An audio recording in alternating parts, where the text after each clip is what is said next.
Holy for cow. the second time. Are we back? Shots.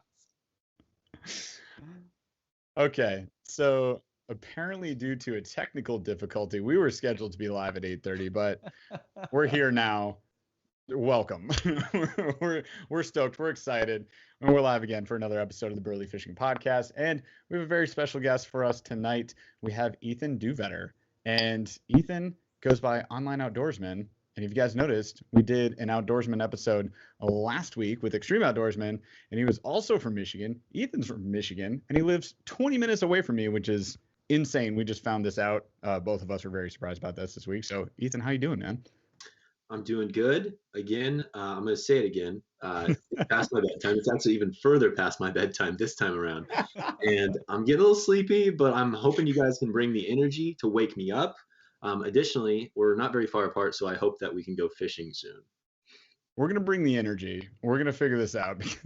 I can see on our channel too. It says that we streamed a minute ago, and it's already done. And then we have one that's currently live. So you guys, we suck. We're sorry. We're fixing it. 2 episodes. 2 episodes. Episode 58. Let's go. Double episode drop tonight. Double episode drop. So hey, we got, like I said, we got a fun show for you guys tonight. We're super pumped about it. We got a lot of stuff to talk about with Mr. Online Outdoorsman here. It's going to be a lot of fun, so you're going to want to stay tuned. There's also a $25 gift card giveaway thanks to MONSTERBASS. So MONSTERBASS sponsors our podcast, so thank you to them.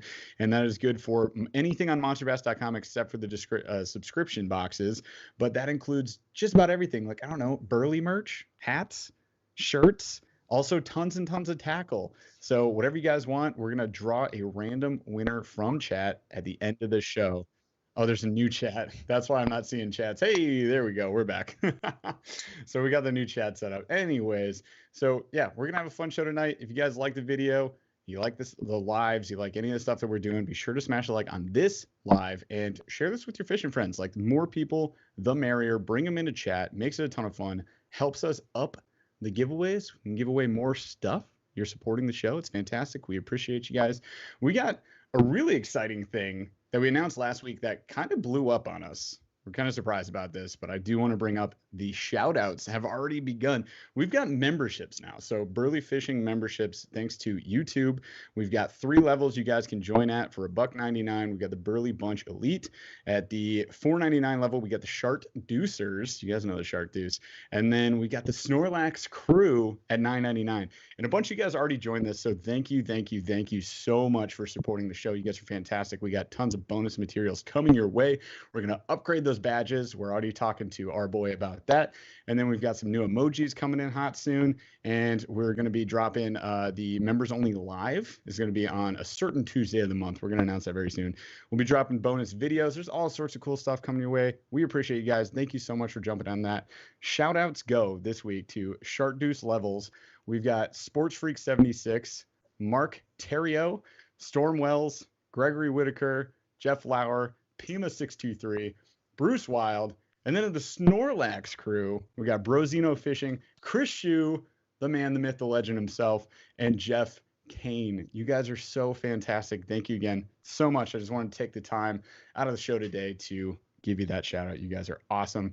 Otherwise, like, follow, subscribe to all the other things, but go check out Online Outdoorsman. The reason he's on the show, the only reason he's on the show, is because he likes Ned rigs. That's it. That's the only reason. No, because he's also from Michigan, likes fishing, and we were talking on the phone and we became best friends the other day. So we got lots of fun stuff to get into today.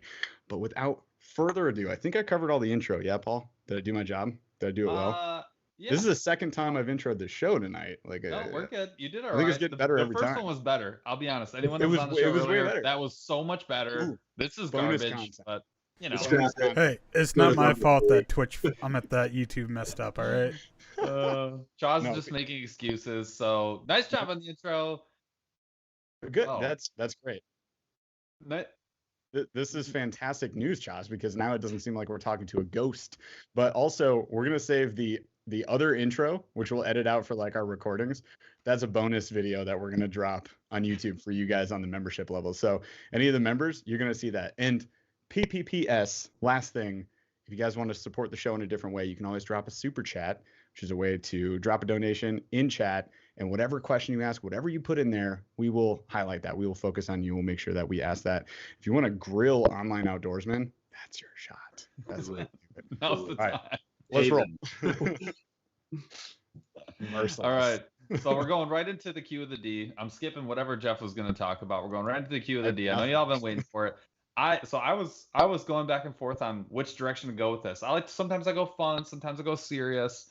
I was sitting in front of the Jiffy plant yesterday, late in the day, and I was like, you know what? You know what I really want to know? What is the best flavor? Ooh. What is the best accoutrement for a flurry? So if you're gonna get a flurry, like an ice cream, right? Like that has something in it. Yeah. What is going in it? What is the number one thing? What is the thing on the menu when you look at a flurry and you're like, how can I not pick that? 100%. Like the easiest answer, the one that immediately popped up is Oreo. Like the crunch factor. It's the top 5. Don't mess with it. Do not trust a man that answers this with M&Ms. Are you kidding me? I'm gonna fight. Frozen freaking M&M. You're gonna bite into that. You're gonna have a terrible day. Who said that? Oreo. Someone with no teeth? I mean, just gums it for a while. Swallowing lumps of frozen chocolate? No. Somebody with a nice grill, maybe. I don't know. They got like metal caps all over the place. I will admit, if you didn't have taste buds and you had to go by visuals, it is more visually appealing. Oreo does look like sludge. We have a new member alert. Andy Ramey, my dude, just joined the Sharkdeucers. Welcome to the Sharkdeucers, my friend. You're fantastic. Love it. I do love that YouTube says welcome to, and then the membership level. That's pretty slick. I like that a lot. Nice. Jeff, what's yours? So I want to hit chat real quick, and then I will announce mine. I will say Oreo definitely is kind of like, I think, albeit if that's not obvious, I don't know what is. Like, you gotta go. Like, I'm not saying you're vanilla, but that's the obvious. No, I would have chosen it too. But I will say the kind of cheat code mix up that you can do is you can throw actual peanut butter, or you can do chocolate ice cream if you want to just get real weird. And then you take any of those toppings. But I am a vanilla peanut butter and Reese's peanut butter cups. Just peanut butter massacre, I would call that. Good. That's a really good idea. That's the deal. And we got Mark Terrio says Reese's PB cups. Of course, Chris Shue says Oreos. We got Chris Shue says gravel. to the M&Ms is gravel. So true. So true. I got a lot of peanut butter cups. We got Heath Bar. See, that's kind of like gravel almost, because that like what is in a Heath Bar? Okay, Heath is just old man Butterfinger. Fight me. You would love it. All right, so we got Heath is delicious. Yeah, that's super like chat. Coffee kind of. It's toffee. That's what it is. Thank you. But the toffee gets really hardened by the ice cream. We have a super chat, $5. This is from Hookshank Hewitt. Thank you so much. That's awesome, man. Top 3 pond hopping baits. So not to cruise out of order, but that's what we do on the show anyways. So top 3 pond hopping baits. We'll let our guests go first. So what do you think, Ethan? Okay, that's actually a great question. And pond hopping is definitely a part of my history as an angler. So this is pretty easy. I think you got to go with, formerly I would have said Senko, but now Ned Rig for life. Ned Rig, number 1 for life. Some form of topwater. I guess I'll go frog because it's the most versatile. And then I'm going to go with just like a Texas rig, like speed craw, just like a basic craw. Yeah. Yep. I like that. Okay. So I would say Ned Rig for sure. I do like the frog. I'm gonna go different. I'm gonna go Phantom Spider. And that's just because of where we live. Like, a little finesse topwater. I would say a tiny frog too, but I really like the dangly legs on that spider. It hammers on every tiny pond I've gone to. So I'd say Lunker Hunt Spider. And then I would say I would go Senko just because of the many ways I could rig it. And just go like weightless Texas or weightless wacky. Like, I know I'm gonna get a fish on that. So that's got to be my go-to. I'm gonna mix it up. Everything is good. Everything was on my list initially. I'm gonna throw you something different on everything. So you should. You gotta have a topwater. I'm gonna say black and blue buzzbait, medium size, because if it's like hot, that's like too much fun, and you're gonna find something on topwater. So yep. Buzzbait. I'm gonna say uh curly tail 1/8 ounce ball head jig. I grew up with it. Simple. Like fishing period, and I just feel like I can do it. If it's out there, I can do it. Also, the curly tail, I don't mind trimming it up with a pocket knife for my teeth and doing it on a drop shot. So I like the curly tail just in general. And then I'll give you. Oh, that's too much topwater. There's no such thing. Yeah, I know. I was gonna say Rebel Popper because I just love it so much. Oh, I'm gonna say it's just like my favorite all timer. But no, I will not do that. I will not go too easy. Holy Jonathan! I'm gonna say for my last one. No, you have to hold it. You gotta appreciate John Woo first. So thank you. Super chat from John Woo. We got $10. Yo, top 3 pond hopping dad pops. Oh, we'll hit that. I'll do the. We're going right back to you in a when second. This is done. So I will, and then I'll hit you with my last one. I will say the DT dives to 6-footer because it's just gold. Goes.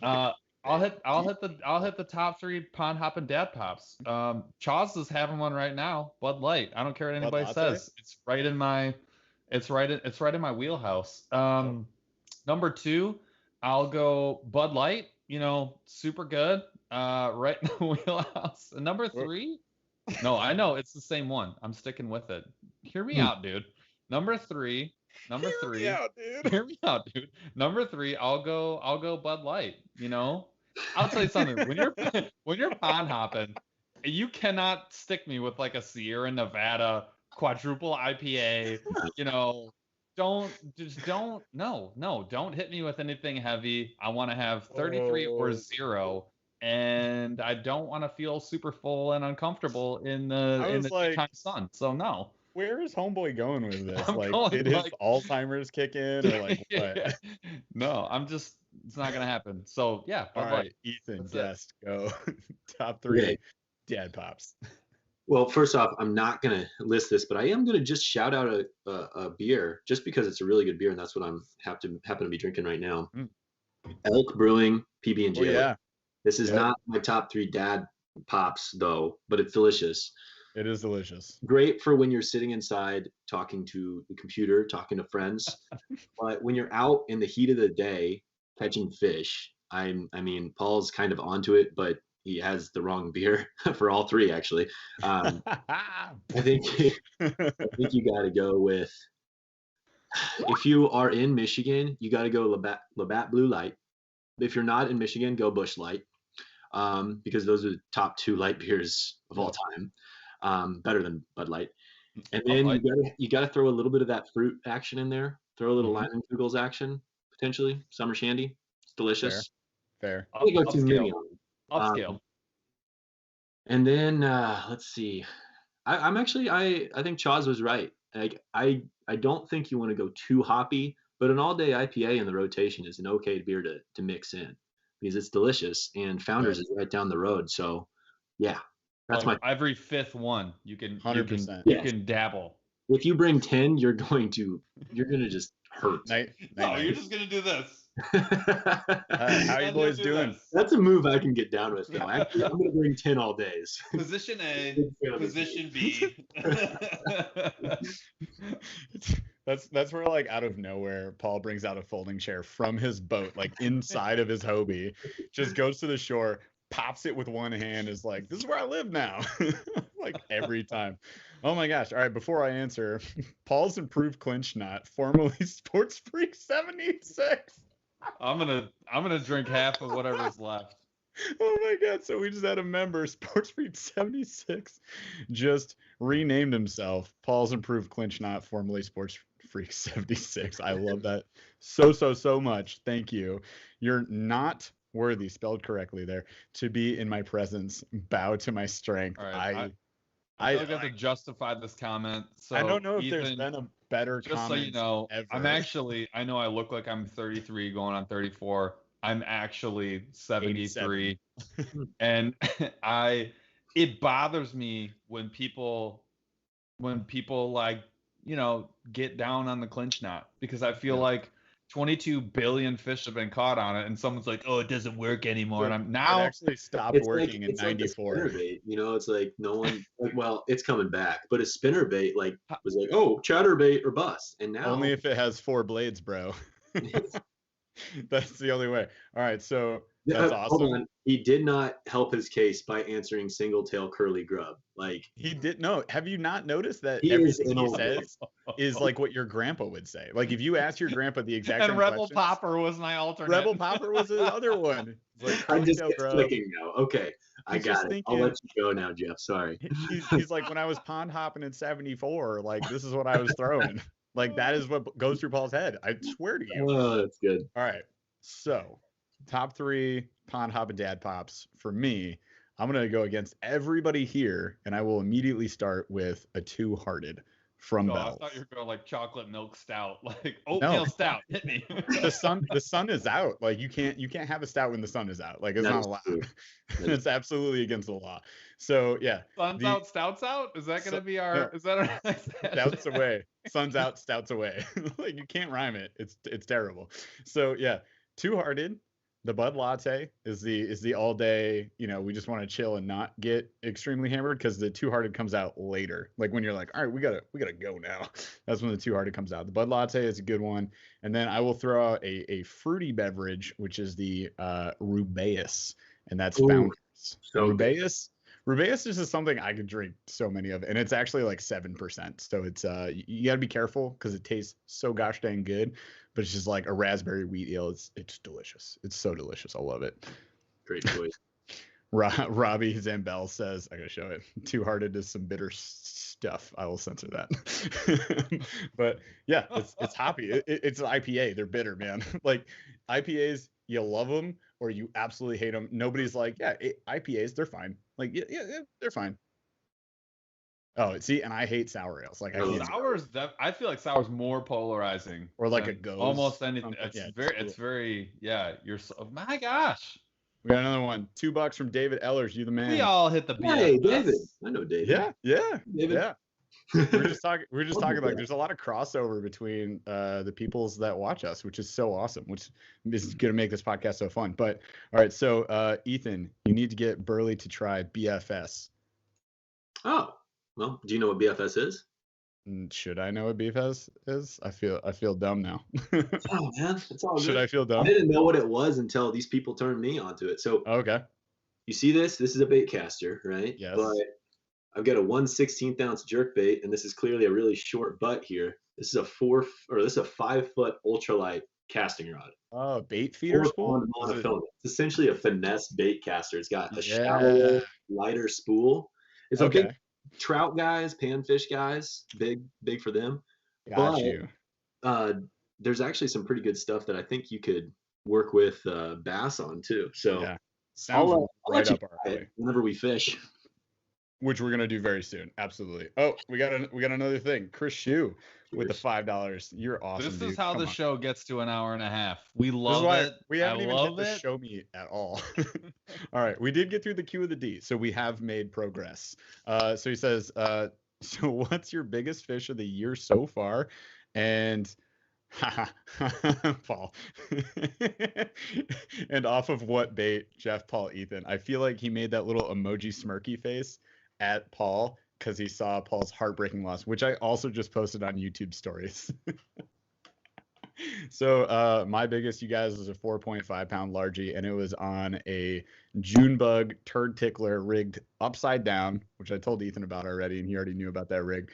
On just like a, what was it? It was I think it was a chartreuse Ned head from Super K Jigs, and it was the purple one. It was the purple one. I saw that rig.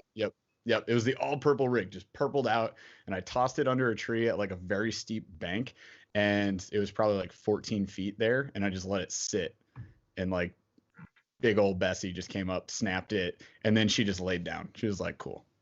And I had to just drag her out of a tree. It was absurd. What about you guys? Go ahead, Ethan. Hit him. All right. So I don't really have any big bass that I'm gonna like brag about at this time. I would say Is just that a jab? You're just like, oh no. why are you I'm bragging? I have nothing like a 4.5 pounder. I'd be bragging about that like for the next 30 minutes. Like good work. But I'm saying that I've got like a 3 pounder maybe, and it was on my donkey tail. Actually, it was sitting right in front of me. Oh, dude, We'll get to we're that gonna talk later. about that. We're getting to it. Oh, But what I we'll will get brag into about it. more Yeah. is a big old freaking slab crappie I caught on the very same donkey tail Yes, last weekend. And the video actually just went up on the YouTube channel. But dude. yeah, that's Silly. meaty like that. I got 2 like that. Meaty. Dinner That's for it. 2, man. That's dinner Yeah. for 2. Yeah, I threw them back. Paul's mad. Paul's mad. I'm upset. 50-year-old me is upset. Yeah, no, So- you harvest everything you catch. Yeah. Oh, it might be the Great Depression might be creeping up on us. Every time I get a catfish, I'm like 4 sandwiches. Hey guys, Jeff, I just found Paul's old reel. There it is. You've been looking for that one, bro. Bro, I have a truck. My truck underneath my seat. I have about 5 of those with the same mono from 1978. Like, no joke.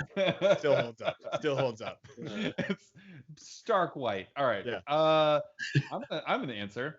I'm gonna say 0 pounds, 0 ounces. I'm not gonna talk about ice season because that's a different year. Doesn't I matter. had a nice bass. You can apparently go see it on YouTube stories now. You can see it on Jeff's reel. We got it on there. I missed a nice fish on a jerkbait. You know, like especially in a kayak, you don't have like the same range of motion to like work a fish all the way around. So I had that fish turned. I pulled the head into me, which is sort of like, you know, when they're running kind of across the bow, and you get to where you're about to not be able to go anymore. I pull them into me, keep them pinned, and that's how I get around, you know, coming unpinned. Turn the whole face around, and then I don't know. I still don't know how it happened. I watched it in slow motion like 10 times. Jerkbait shoots out like a rocket, and then the bass is upside down and does the whole, Yep. you know, You should have dove. the shimmy, and then goes under. And you can just hear my soul coming asunder. It's the most natural amazing. no extended like no that What I think jerkbait are you tossing? It was that monster bass one. It was the messer baits. It's a messer baits monster bass. It's a baby bass, so it's like a super bright green 2 treble, like a number 8, I think. No, number 6 trebles, and You had him on 1 treble, which is why you lost him. Like he was ready to jump. it's a jerkbait. That's what they do. It's You a 2 use treble fish. jerkbait, and you only had 1 hook. I I'm saw not it gonna- happen. It's this. Oh man, it was brutal. It was brutal, and it was a nice It fish. was. It wasn't like it was not a dink. I mean, I remember seeing the belly when it was doing its little shimmy, and you could just see like all the I girth. saw it jump. I very saw it upset. jump from a distance, and Very I was like, upset. "Oh, I hope he lands this thing," and then it popped Nope. up. Nope. You weren't thinking that. No. Yeah, Jeff I was was like, like, "I hope he loses it." Yes. What a loser. Nerd. That's I was like, I know "Oh, it's sorry." bad. But I think it's so fun when I'm out with my buddy and like they have one, they get it close to the boat and they just dump it, and it's not like we're fishing for money. It's like, Right. yeah, it's a bummer. Sorry, guy, but it's really funny to me. Every time. It's hilarious to us. We joke about it all the time. So like we hit the boat launch and then we literally do this and we go the opposite directions and we don't talk to each other until lunchtime, or if we need something, then we meet back up and then we do this again. And like if we see each other at a distance, catch a fish, we'll just yell at each other. We made up a song. We just say, "Why can't you be dead? Why can't you be dead?" You guys are brutal, but Yeah, we're terrible. Don't Yeah, fish with for a us. while. It's not gonna be fun. Whatever you thought it was gonna be, it's not gonna be that. please don't kill me while we fish. No, I'll just wait for you. Nobody's to died die. Throwing deep crankbaits at me. Yeah, just gonna bring like a Coke can with like 4 ball bearings in it to throw at you. Oh my gosh. Don't worry. Wait till we get the swim bait set up out. Oof, Oh, boy. 10 ounces coming at your head. All right, so can we please get into the show meat? I know What show people meat? want to hear, they want to learn, they want to enjoy, Let's they learn. don't want to just get one question answered every 45 minutes. So Ethan's the got to go to first- bed. yeah, the man's tired. So the first, my first question is really around the name, Online Outdoorsman. It like makes a ton of sense on one hand, but it's a complete contradiction like on the other hand. So like, why did that name strike you as like, this is what I'm gonna name my channel? This is the one. You know, that's a great question. Honestly, since naming it that, I've always been like, should I like rename this? But honestly, the more I think about it, it's like I like it. You know, it's an oxymoron, and really my message, my goal with this whole thing is to get people to enjoy the outdoors. Now, obviously, I'm a fisherman. Like 99% of my videos are fishing, but at my core, I'm just an outdoorsman. I just like being outside. Like I'm happy when I'm walking my dog. I'm happy when I'm in my kayak, whether or not I have a fishing pole. I'm happy when I just am outside getting fresh air. And quite frankly, I believe that we need to continue to, take care of our environment. Whatever your beliefs are on all that stuff. I'm not going to get into all that. But at the end of the day, I think we can all agree that it's like we could probably do better by our world and our environment. And so it's like my goal is to get people to love the outdoors. And if they love the outdoors, they're probably going to do right by the outdoors. And then we're all going to be able to enjoy the outdoors for longer. And I deliver that online. So I was like, online outdoorsman, it works. And here we are. That's so succinct. Just the perfect explanation. I like it. What I like about that is though, there's something about when you make the decision, like when you make like your AOL screen name in 1998, you were like, this is awful. I hate it. It's not cool. I'm not cool like my friend. But then like you make a decision, you're like, no, I'm sticking. You own it. And then like 10 years later, like, how cool is that name that I came up with? Like it just like grows on you. And I feel like you just make it what it's gonna be, right? Yeah. It's like the name you're born with.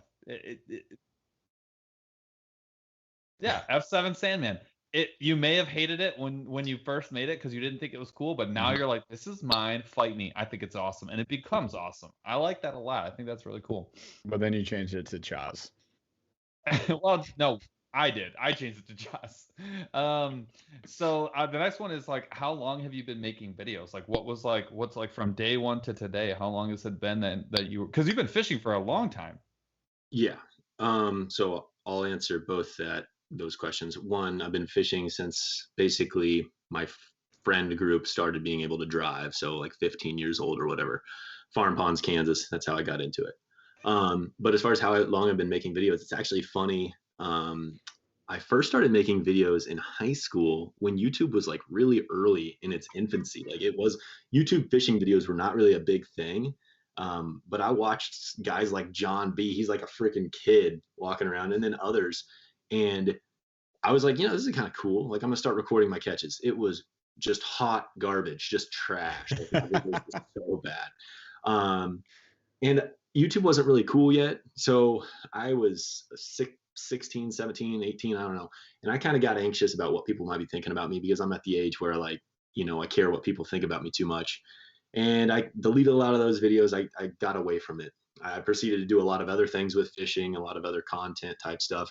And then eventually I circled back on it about 5 years ago when I was living in Arkansas. I started making a few more videos, and man, I rediscovered my love for it. And I was to the point then, I was like 23, whatever, I don't know. And I just could give, a rat's ass about what people think about me. It's like, I am who I am. I enjoy being weird. I enjoy sharing my stories online, and the people that like it will come, and the people that don't like it, I don't, they're not worth my time anyways.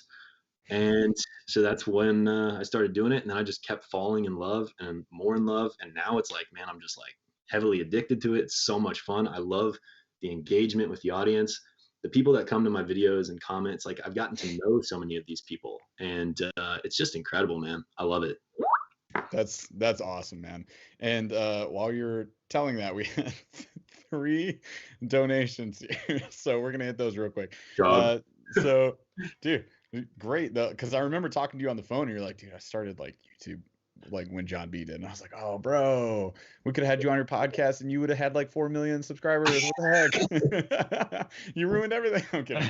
So, we got a real quick. So super chat, Brozino Fishing 199. We got Army Outdoors 88N. I love talking to you on Instagram, man, by the way. Welcome to the Burly Bunch Elite, my dude. Yes. We got Chris Shue with a $10 super chat. My gosh, you guys, you're nuts. Y'all nuts. I love you. All right, so questions in order here. We got Brozino Fishing.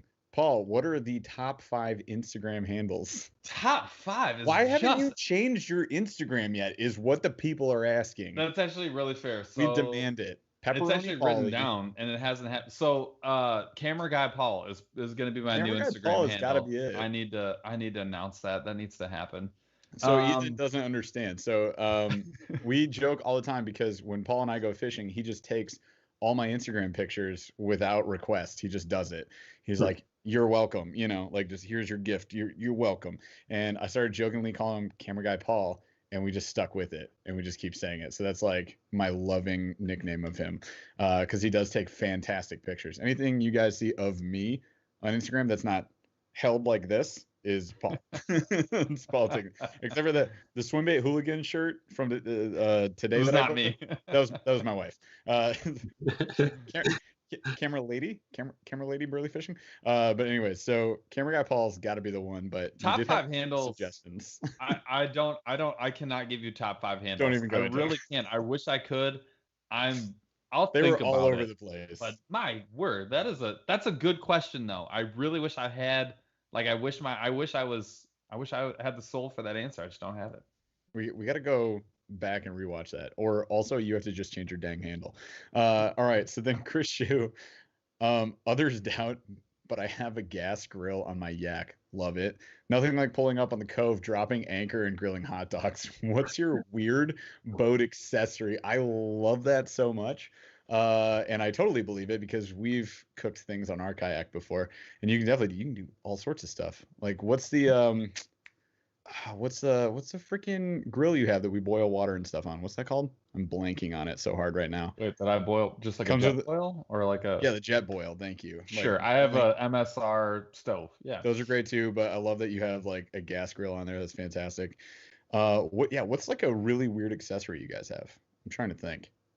Weird. My kayak is like very purpose driven. There's not a lot of like enjoyable fun things that are in there, but I will say the thing that probably that no one else has, I keep a 3-weight fly rod. Yeah, I keep a 3/8 fly rod at all times in my boat. If I see gills on the bed, and I keep a little box of foam poppers, I don't want to do anything else. My mind shuts off. It doesn't matter what was happening, and I just want to rip tiny lips. Like that's it. I love that. All I want. That's all I want to do. Nothing else. So yeah, 3-weight, and it's like tucked in the under where the paddles are inside the boat, and then it's just a little tiny box of all hand tied poppers, foam, nothing else. So that's my answer. I guess Ethan, you go next. I don't really have, honestly, I don't have anything. Nothing. Well, you just got a brand new. You got a brand new one, right? I just did actually get a brand new Old Town Sportsman PDL 120. So that's a 12-foot. It's a pretty heavy rig. But I mean, it's bare bones right now. But even in my former kayaks, I can't think of anything odd or strange. I'm a pretty minimalist kayak angler, and I'm getting to the point where I'm starting to pack a little bit more gear now that I've got a larger rig with more space and storage. But all in all, it's like I like packing as light as possible for the mission at hand. It's like I'm not trying to put too much stuff in there. But if I was out there fishing 10, 12 hours, a grill would be freaking awesome. I mean, right? Respect to this guy. I saw a video one time of this dude making he caught like salmon. I don't know. He caught a small species out in California. It might have been like a really small juvenile salmon or something. He literally like cooked it right on the front of his Hobie and ate it. It was incredible. So respect. That's so fantastic. We've done the occasional O meal, and I have pulled over and popped in the little mini gas chamber and done some rice meals or two for sure.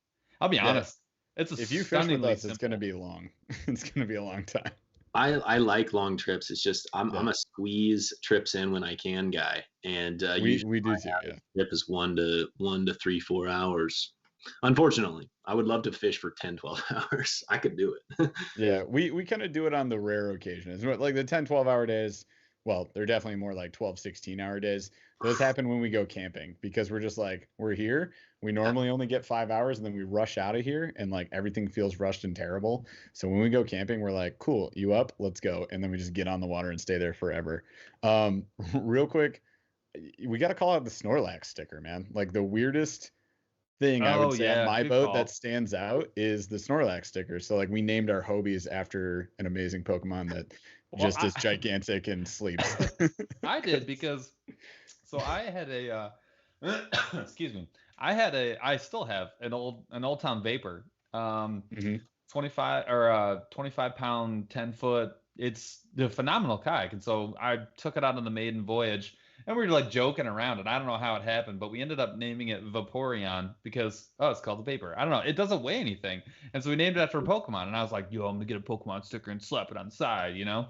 And while we were loading up the boats, Jeff at the time had the Old Town Predator. 13. Was it 13? 13 footer, which is like it's one of the heavier boats that's like out there, period. Huge. And you know, he's hefting this thing in the back of his truck, and I picked up my boat with like one hand and like threw it in the back of my truck. Joking and around.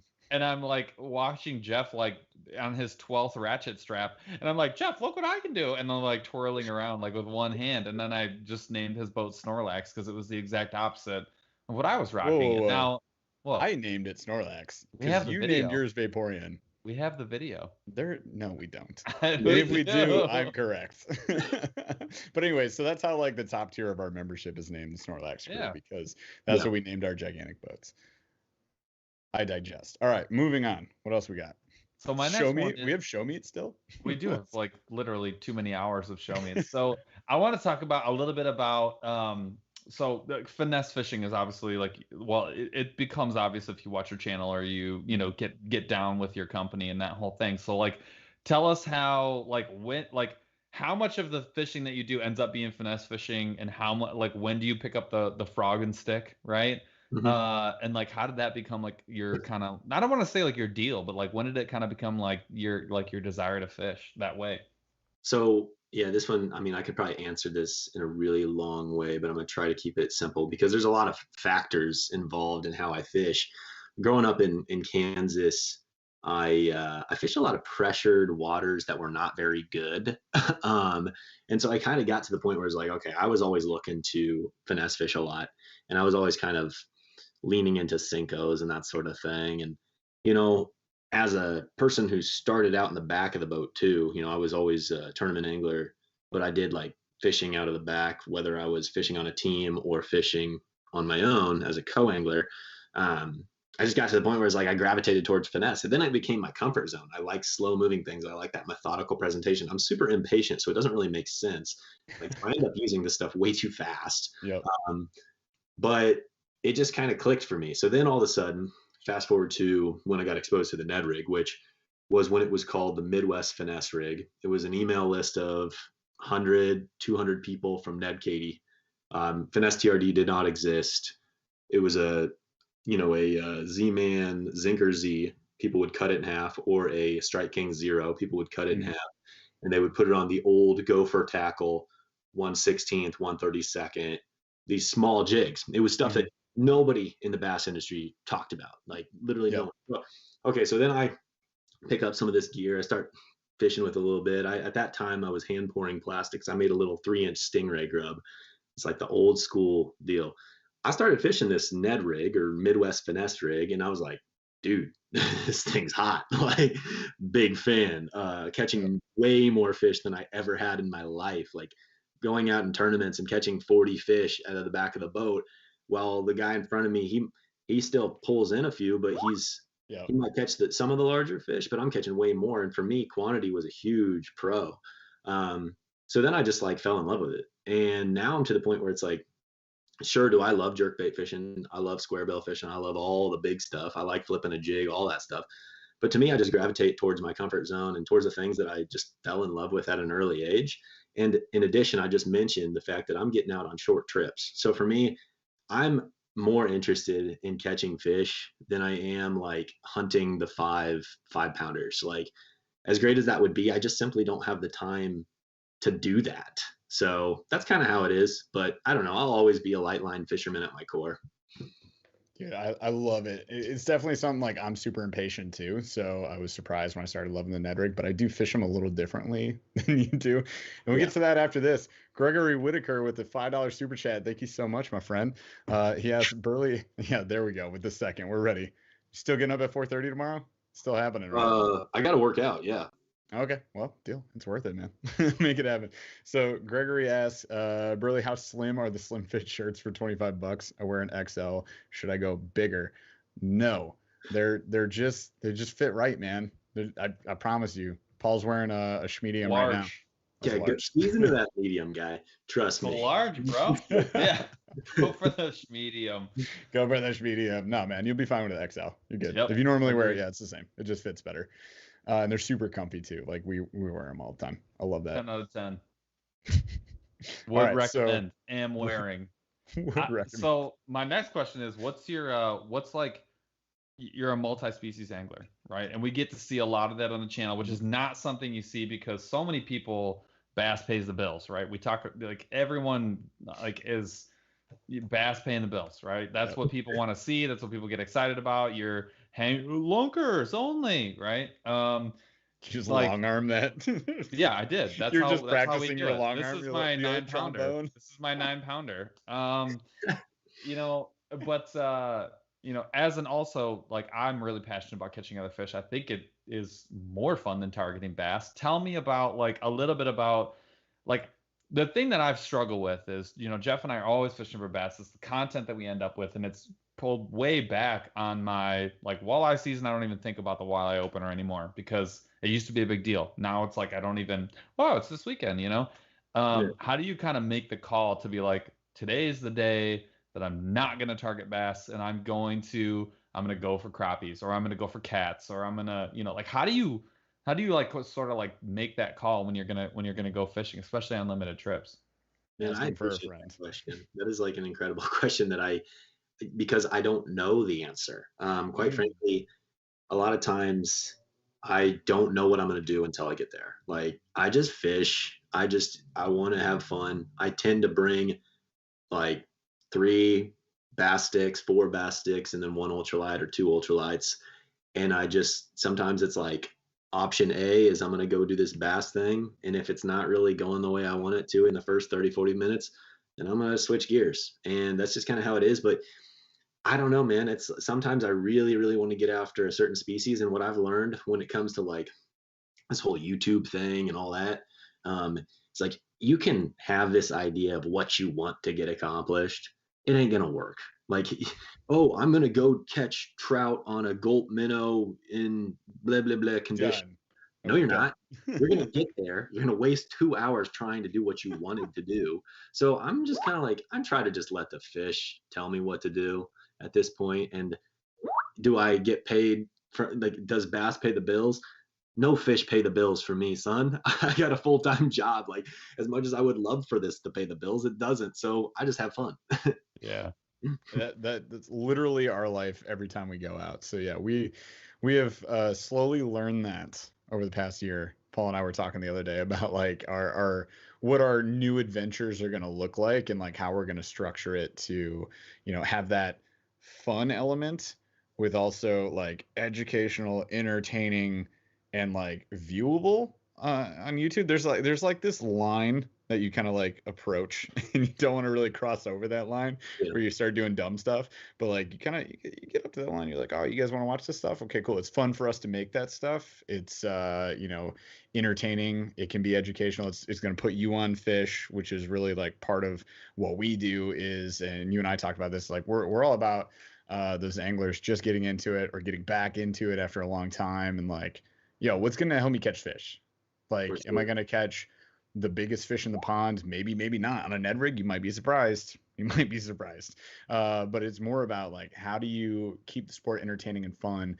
And like you said, your channel stands for is like, get out there and enjoy the outdoors and like share the outdoors and make sure the outdoors lasts for a long time and like take care of it. So yeah, it's cool that, you know, you can kind of juke on the fly. You can make this thing happen when you go out there. Like that's the multi-species fun of it. You know, like fishing for creek chubs at the Jiffy Mix is like, all right, is this going to be the most banger video I drop? Maybe, maybe not. I don't know. Gonna watch that video. I thought it got decent views. I was like, yo, creek chub fishing, like dope. You're in like 2 inches of water, just dropping like a super ultralight jig. You're like, here we go.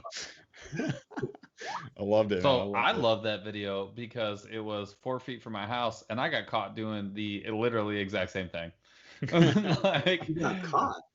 well, like everyone driving by is like legitimately laughing at me, and I'm like, Oh, yo, I was nervous bruh. that you were gonna say like you're not supposed to fish that. I was like, oh crap. Nope. You're at a public park. You're Nobody totally in good. Chelsea Nope, cares. no problem. Nobody in Chelsea cares. And nobody in Chelsea does. No, literally no one cares. Oh, we have Army Outdoors with a $20 super chat. My gosh, my dude. Down to fish with a subscriber who would drive up from his U.S. Army base in Kentucky to Michigan this summer. LOL, don't LOL. Yeah, absolutely, man. I know you just got a new boat. So if you taking us out, because I can't take you out in my Hobie. It is super stable and you fun. guys fit. Come on, you got a Hobie. we will tether the Hobies together, and you can stand on the back of both of them, and we'll pedal you around the lake. Sure, man. But absolutely. Hard yes, absolutely. No, just tie him to the back of the Hobie, and he can fish while suspended. Just tie him to. Well, yeah. If you come up in the summer, everybody's like, away from this whole pandemic thing at that point in time. Absolutely, and then we'll tie you up to a tube. Or we'll keep you at a social distance on the tube. Like, we'll figure it out. It sounds great. We just got a new Shark Deucer. Welcome to the Shark Deucers, Hookshank Hewitt. My gosh. That's awesome. Smokes. I love it. All right. No, but I love that video because it's indicative of like what got me into fishing in the first place. Because when I started fishing, I say it's probably too much, but you talk about it every single episode. Well, it's very much like hunting and fishing was like not part of my like tutelage, like being a child, and it was like not part of my life in any way, shape, or form. Like it just. Like, I like that you said tutelage. Tutelage, yeah. I don't know what that means. It's like because he's 75. Like that word hasn't been used since 74. Like I said. Anyways, since he was fishing curly tail grubs in the pond out back. Oh, yesterday. So on a 1/16 ounce ball head jig. Sorry, go ahead. No, go. 1/8 ounce. Don't fight me. It was lead only, no paint. All right, go ahead. No, good. Yeah. So but like like learning, like I learned it all on my own. Like I didn't have anybody, even any friends that did it. So it wasn't like someone was like, "Hey, dum dum, like you're not supposed to go here. Like this is not a good place to fish." And someone wasn't like, "Idiot, you bought the wrong rod," or like whatever. Like I was like, my wife bought me my first fishing rod for when we like the first like years like over a decade ago. It was like, we're going to Canada. Like this is our place on the water. Like you have to have a fishing rod so you can participate. So here's your 6'6" ugly stick. Like nice. Make it happen. And caught a couple fish, and all of a sudden I was like, ooh, maybe I'll do this like in my free time. And I lived in the river because the river was like, I don't have to know anything. I just had the fish are like all right here in front of me. Like, oh, in case anybody doesn't know, we're not talking about the Mississippi. I'm talking about like the Grand River, like in a city. I mean, we're talking about like 6 feet wide, 8 feet wide. Like all the fish are just right in front of you. And it was just like, I'm going to go explore and find new places. And then it became like, now I'm going on camping trips to go bank fishing. And then it became, I bought a boat that I hated. And then it became, I bought a kayak that I loved. And all of a sudden, 10 years later, it's like the only thing that I want to do. And I want to hunt turkeys, and I want to hunt ducks, and I want to hunt deer. And these are all things that you learn on your own. And it's just really cool to see, like, you talked about like drawing people in with content. It's really cool to see someone's like, I'm going to make the content that I make. But all of a sudden you find yourself like drawing in people who are kind of in the same vein, which is, I think, the coolest part. And you get I'm stunned constantly by YouTube, like the level of positive feedback. It's totally different than like, I think almost every other form of social media, like how positive people are. There's like a very low amount of negativity. It's really cool. It's really cool to make a creek chub video that gets thousands of views. Like, who in their right mind, right? Like, what? Creek chubs are cool. I mean, we catch them sometimes in the river. I've gotten thousands of them. Fish, and it deserves some respect. Like it's a part, like so many of our streams probably only had like creek chubs before brown trout were introduced, and now brown trout are there, and it's like that's part trout, of history. Famous creek chub, not famous. A-level actor, C-level actor. Dude, I like them too. Like they're pretty sweet to catch. I do, real quick before you finish your thought, Paul. Yeah. We do have a super chat from Cameron Carl for $4.99. Says just got the $115 Monster Bass mystery box. Whoa. You guys have any unboxing videos of one? No, because I just now heard of it today, this moment. Like, is that a thing? Rick, Mind is blown. where's Rick? What the heck? He's drinking his red wine. He just finished his live. Freaking guy. All right, I'll message Rick. I'll be like, yo, send me this gosh dang box and I'll see what I can do. You sure it was Monster Bass? Bro, I'm gonna look it up. Anyways, Paul, what were you gonna say while I look this up? Because no, you were gonna. Here we go. Smokes. I'll message Rafi right now. You guys are gonna get an unboxing. It's gonna happen. It's going down at Rafi. Get out of the pool. Where is my gosh dang mystery box? You were gonna get to a point though about like the idea that like we're gonna introduce trout in a place that already has fish that are just fish that you don't think are sexy. Yeah, I mean it's a thing that's going on across the entire states. It's something that's like, I have a Twitter which I devote totally to following fisheries biologists on, and I love every second of it because I learn so much. Yep. And part of my, when I was in high school, I wanted to become a fisheries biologist. I ultimately backed out because business was a more lucrative route to make a better living, and maybe have more time to do the things I love. And so, do I regret that? Not necessarily, because I love my life, but I do wish that I knew more about fisheries biology, and I constantly strive to learn more and more. And part of that is just, I love the idea of knowing how different fish species interact within an ecosystem. And I also want to be a good conservationist. And stuff like creek chub, it's like, that's a native fish that's been here forever, and nobody loves it, but it's fun to catch, and they can get pretty chunky. I mean, just as big as any sunfish can get. It's a little bit different body profile, but if it doesn't look pretty, doesn't mean it's not fun to catch. And it's still a valuable part of our ecosystem. And quite frankly, stuff like brown trout, stuff like smallmouth bass, stuff like northern pike feed on these things, and they get huge because they're feeding on them.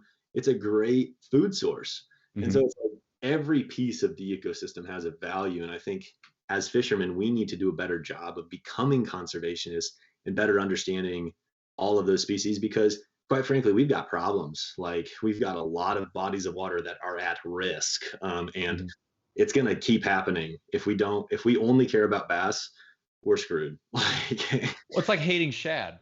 It'd be like if you just decided to hate shad or minnows. Like, minnows, they're always in my way. Like, bro, dude, like, what? They're in my way.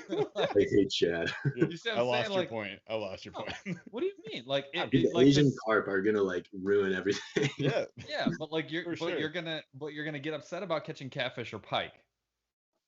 No, that is the point. Is like every single creature that's in the water like has its part to play. So when you go and you introduce brown trout, you just like change things. The creek chub was already there. You went into its house and you just went ahead and threw in a brown trout, and you like the brown trout. That's great. But if it comes at the expense of the creek chub, it's like, you have to understand that you made that choice.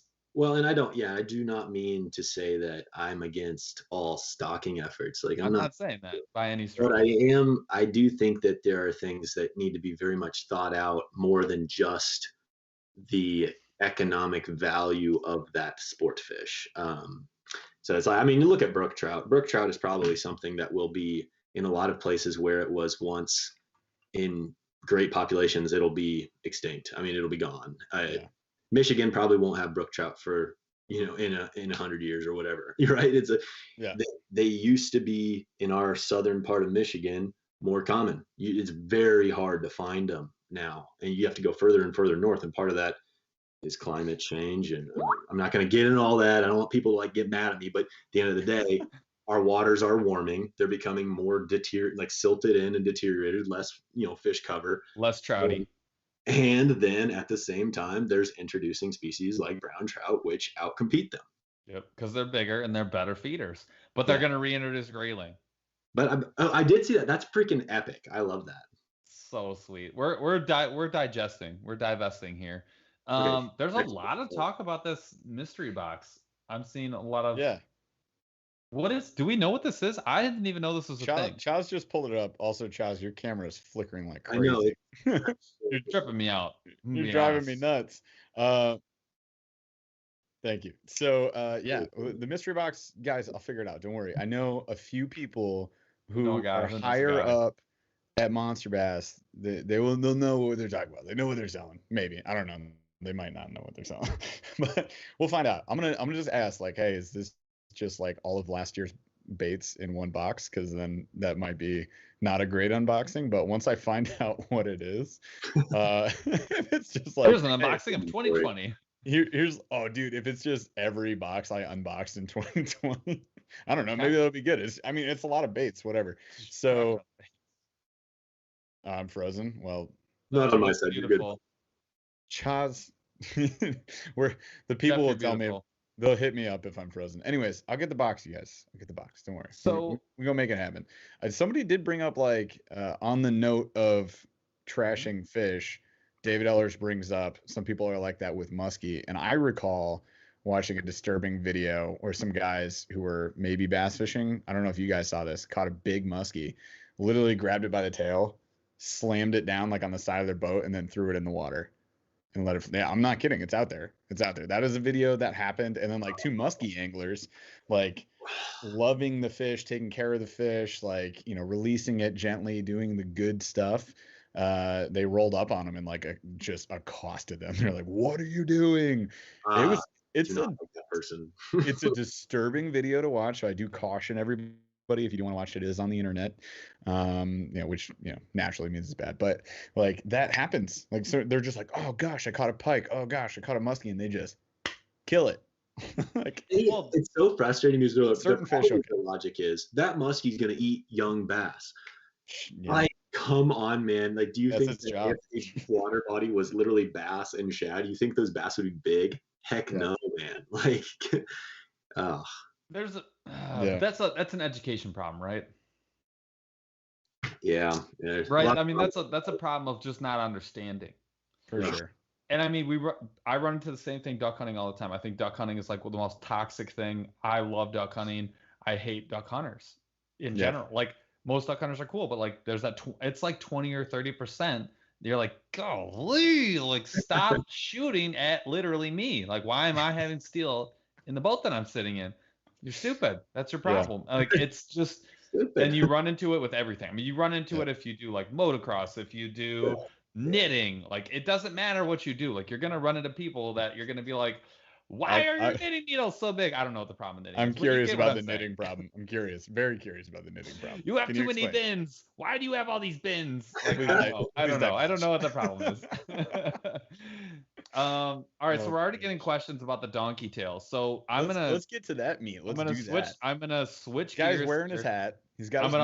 I'm gonna now allow you to break out all of your bins and tell us about all of your things. Tell us about the company first of all. Like, hit us with the pitch.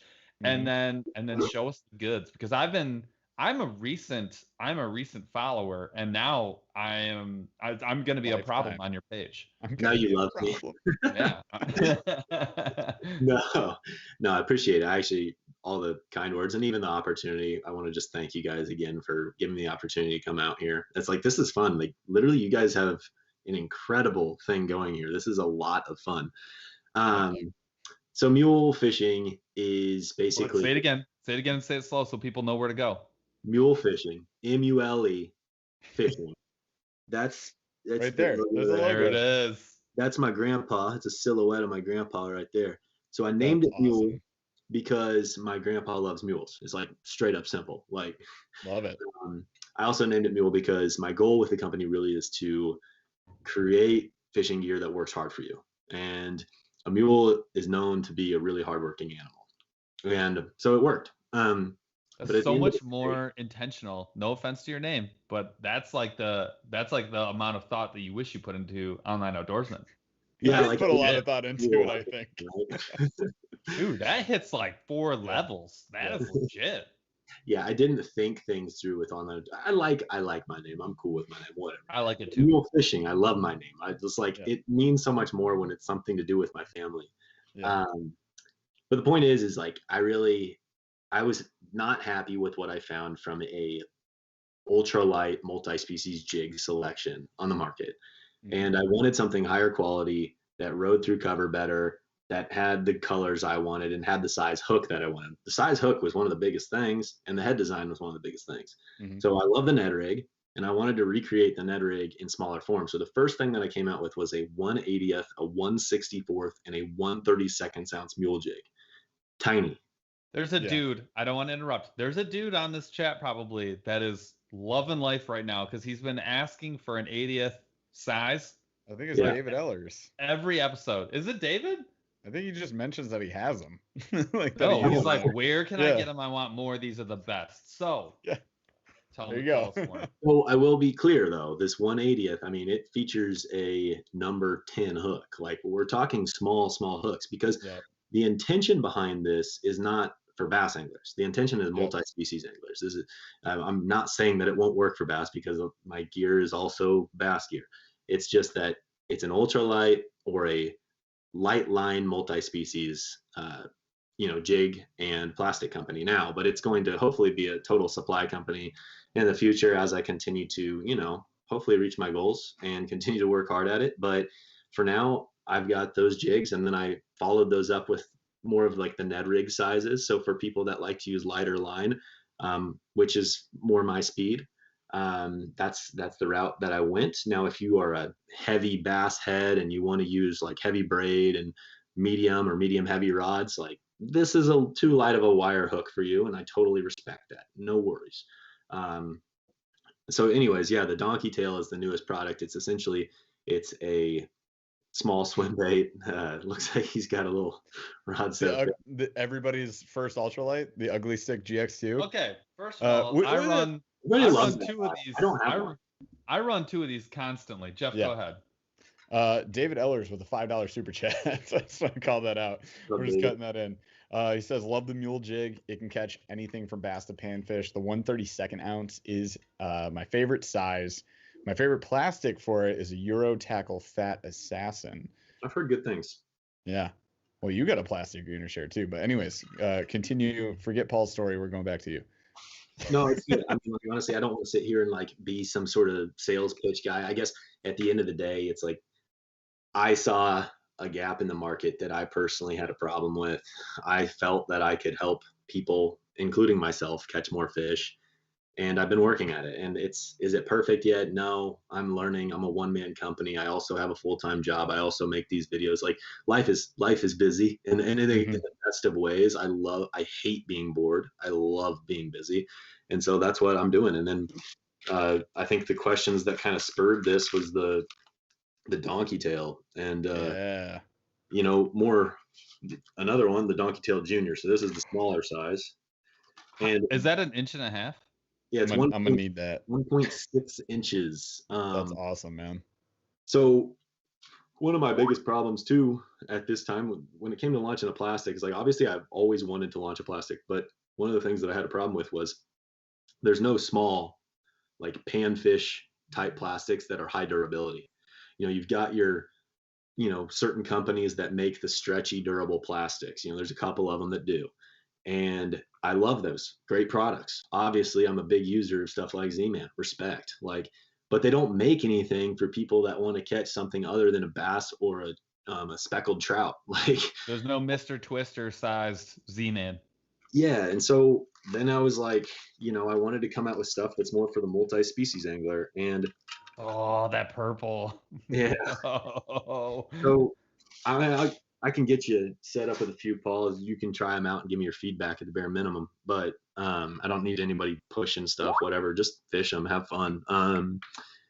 But yeah, it's like that's what I came out with. I wanted a swim bait because all fish feed on small, small minnows and other smaller bait fish, and that was the initial thought process behind that. But it is a stretchy product. This is the one I have rigged up. This has caught about 10 fish. And so. And that's how you get that. So when people look at Z-Man, I mean, for me, I know every time I pick up the Finesse Frogs, it's become like I got it in a Monster Bass box, and it's become like, to me, it's just like the epitome of like durability, but like so small. And I look at like there's this little pads, on the back, like they're little paddle tails on the back of that Z-Man, and you can just, I mean, it's hilarious how much you can stretch. And it was the same thing that you were just showing. You can get so much action, but also durability. That's exactly what you're trying to do. Until you hold one and screw around with it, you can't like fully appreciate what you're getting. You really can't. Yeah. So, and I want to say too, it's like, I believe for me, it's like, I don't anticipate myself at this time, maybe someday, putting out a bunch of stuff that's going to be meant for like Texas rigs and stuff like that. And the reason is because I do believe this high durability, stretchy plastic is incredible for fishing on a jig with a hook, like with a hook coming out of it more exposed. I find stuff like this to be kind of frustrating to fish when the hook is buried, personally. But that's me. Now, granted, maybe other people don't have the same problem, and I'm gonna have to do some more learning on that, and I'm gonna have to experiment some more. But something like this, it's like you lose nothing by making it durable. In fact, you probably gain a lot. But you don't lose anything. So by hook buried, you mean like that weedless presentation that you find in Texas with an offset or an EWG, right? Yeah, like I find that like if we just switch gears and talk bass fishing, let's say I'm flipping a punch rig, where you could have your Zoom speed craw, or you could have your Z-Man punch craw. I find that I get better hook sets and land more fish on something traditional plastic, even though it doesn't catch as many. You rip it faster. I just get better hookups. But that's just me. Again, I could be totally wrong there, but that's my personal experience. So that's awesome. That's my topic. Next question. I don't need to keep. I don't want to pre.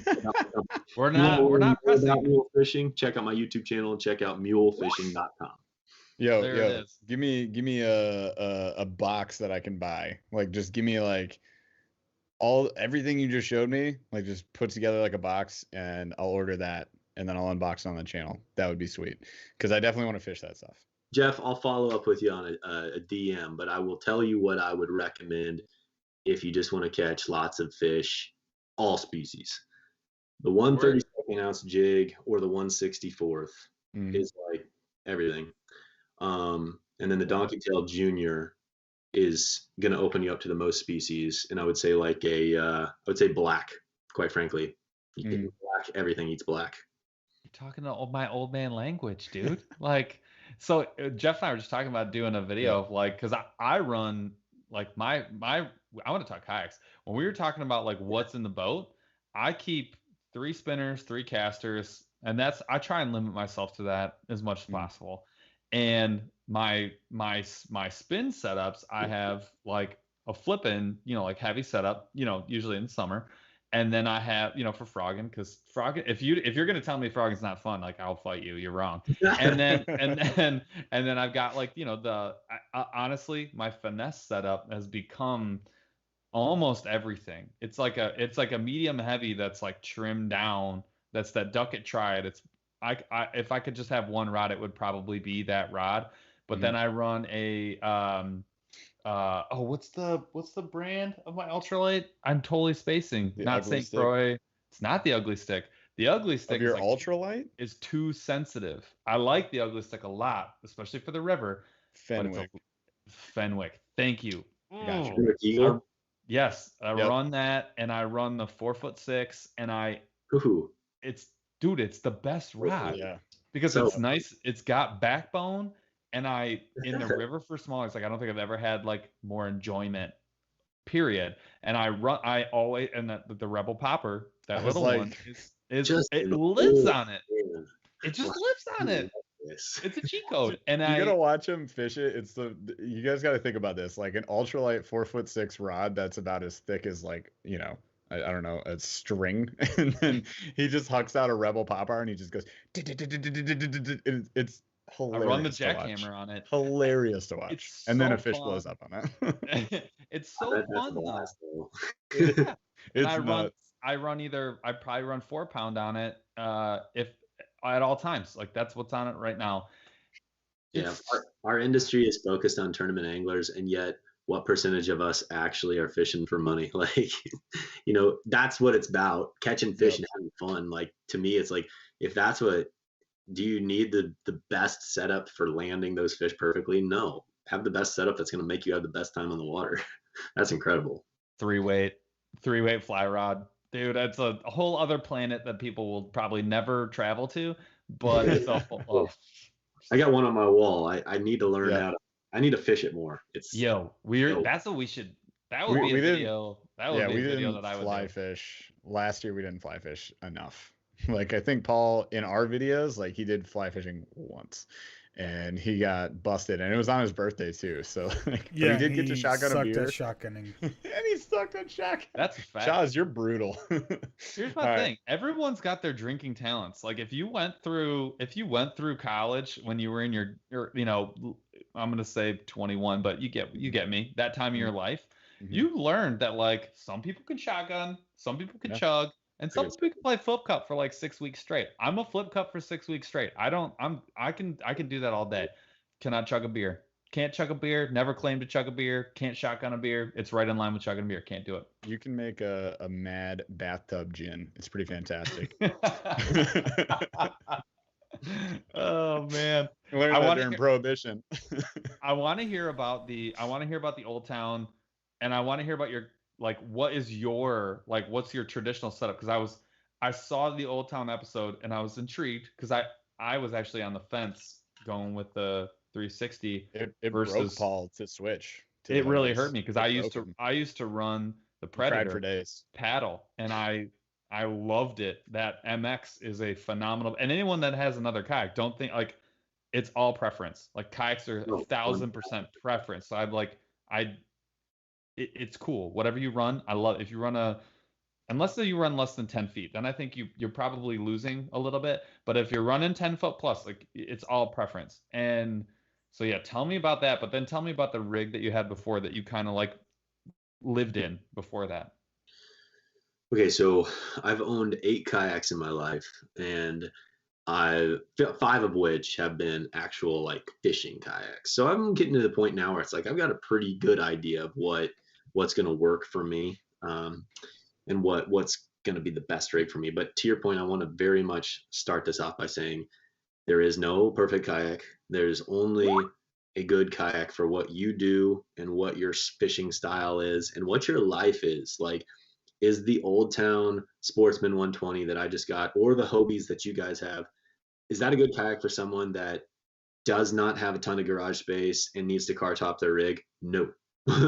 No, it's not. But is it a good kayak for someone that's got a truck or a trailer and maybe has some space and they're a larger person? You know, I'm 6'6", like I'm a tall dude, and they no way. Are you serious? Yeah, I'm a tall, scrawny son of a 6'6". This is what Jeff has taken away from this episode. He's the shortest person. He's the second tallest person. Grab the mules. Everything else. You're a giant. Don't care about that. All right, bye. But next. Anyways, actually, the rig so far I've only been out on the water with it like twice now, and I'm obviously going to make that as many times as possible by the end of the year. But it's incredible. It's honestly the best fishing platform I've fished out of, and I want to be very clear that I have zero like actual ties with Old Town. They were very generous in the sense that I did get the kayak in exchange basically for showing it off on my channel, but I have no contract with it. There's nothing, so I don't have to tell you anything. And so if you ask me tomorrow what the best kayak is for you and you tell me what you're looking for, I'm not going to tell you Old Town unless it's really the right kayak for you. I promise you that. But it is the right kayak for me for now. It is hard to car top, I will be honest. That's what I was gonna ask, is how are you rolling it? So how do you get it up, dude? No, bro, no, like physically snatches it. I typically power clean and then jerk it up. Tell me, family using your lower back in a quick jerking twisting motion. Jeff has no problem with any of this. Yeah. How do you know? Like, because this concerns me with some people, because I see people getting those like gigantor boats, like the one that I end up with. But I have a boat with a car top, and I have I made a cart to like load it up, and it's a big boat. I'm not gonna tell you, it's a giant, but it's like a manatee. It's like a ballerina in the water. But like when it's on land, it's miserable. So how do you? Like, what is your actual tactic for like getting it on? Because what do you drive? First of all, tell people what you drive. I have a Chevy Equinox. How are you doing this? Yeah, so I've got like my 2-liter axe on top, so they can hold a weight capacity of 150. It's an 85-pound kayak, so I'm like not at all concerned.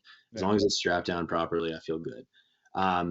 You know, I was a little bit hesitant at first, to be quite honest with you. Old Town, they first started with, you know, asking me about the 132, their big water one. You know, it's a bigger kayak even. I think it's closer to 100 pounds and it's 13 foot. I said, not going to happen.